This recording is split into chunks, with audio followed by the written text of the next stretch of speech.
સંતોનો પ્રમાણ પડ્યો છે, આપણે એકદમ વાત નથી કરવી.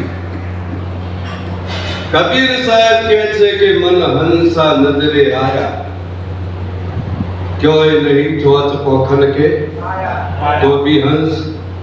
તો આ કબીરને ચોથી જોઈને કહું છું સાહેબ, વાતને વિચારવાની. તમે જેટલા સુધી પહોંચ્યા છો એટલી જ વાત કરીએ કો, એનાથી આગળ વાત તમારી તાકાત નથી. એટલે માટે સંતોએ કીધું કે અભ્યાસ કરો, અભ્યાસ કરો, અભ્યાસ કરો. ચંબોટ લઈ લીધું એટલે કોઈ થઈ ગયું? સુટીલું ટળી ગયું? કશું ના થાય. પણ તમારી જાગૃતતા જે દાડા આવશે ને એ દાડા તમારા પરિપૂર્ણતા.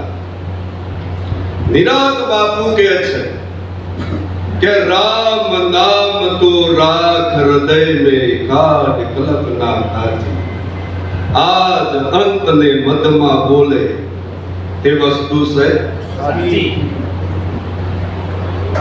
તો જે બોલે છે એ વસ્તુ, હવે આ વસ્તુની આપણને ખબર પડી શકે નહીં. નિરોધ બાપુને સાઈડમાં રાખો. આવું તમને ખબર પડે છે કે નહીં? નિરોધ મહારાજને તો પડી, પણ આપણને પડે તાને આ વાક્ય સાચું. હું લોગુ નહીં કહેતો, પણ બોલે મારો ભગવાન છે. પણ હું બોલું તમે વાપરો નહીં. આ ઇન્દ્રિયોનો વિષય છે. આ ઇન્દ્રિયોમાં આવે એવું નહીં. ઇન્દ્રિયજન્ય જ્ઞાન જ નથી. તોય મારા સદગુરુ મહારાજે નક્કી કરાવી દીધું. બધા અટકણે કહે છે પણ નિરાંત તો નક્કીની વાત છે એમ કેવું મારું. કોઈ ફિલોસોફીની વાત અહીંયા નથી. પણ નક્કી થઈ જાય એટલે પછી તમારા કોઈ પ્રશ્ન જ રહેતો નહીં. આ નામ નક્કી કરવાની છે. આ નામ જ્યારે નક્કી થઈ જાય પછી તમે નક્કી જ છો. પણ જ્યાં સુધી નામ નક્કી ન થાય, જ્યાં સુધી નામનું નિશાન ના મળે, ત્યાં સુધી તમે વેદ સુધી પહોંચી શકશો નહીં.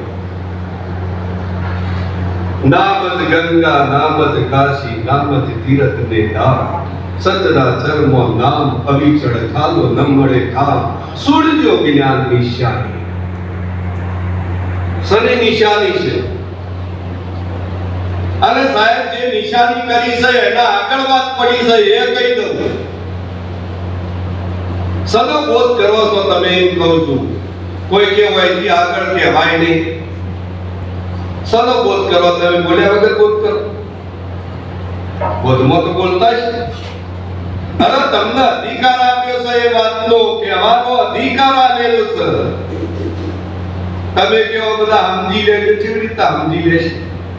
નહીં મેળ પડે. સમજાવવું પડશે. અગર ઈકડીઓ વાણી ના હોય તો તમારે પ્રેક્ટિકલ કરવું પડશે. પણ પ્રેક્ટિકલ થી પણ એને સમજાવવું પડશે તો તમે એના સદગુરુ મહારાજ છો. બાકી તો બધા ગુરવા લોકો જ છો.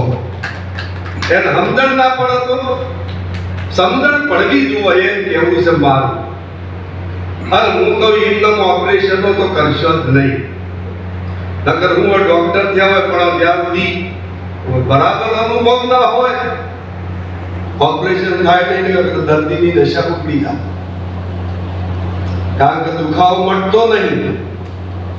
દુખાય છે હજી તો બીજા ડોક્ટરની સલાહ લેવાનો જ છે. કારણ દુખાવો થાય ચમ થાય એનો દુખાવો. અને આ એક બાજુ વાત કરી છે તો આ તો આનંદ આનંદ છે.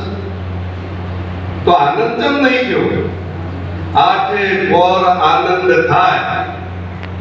શ્વાસે શ્વાસે સમરણ એટલે તમારું લક્ષ્ય કેવો હોવું જોઈએ.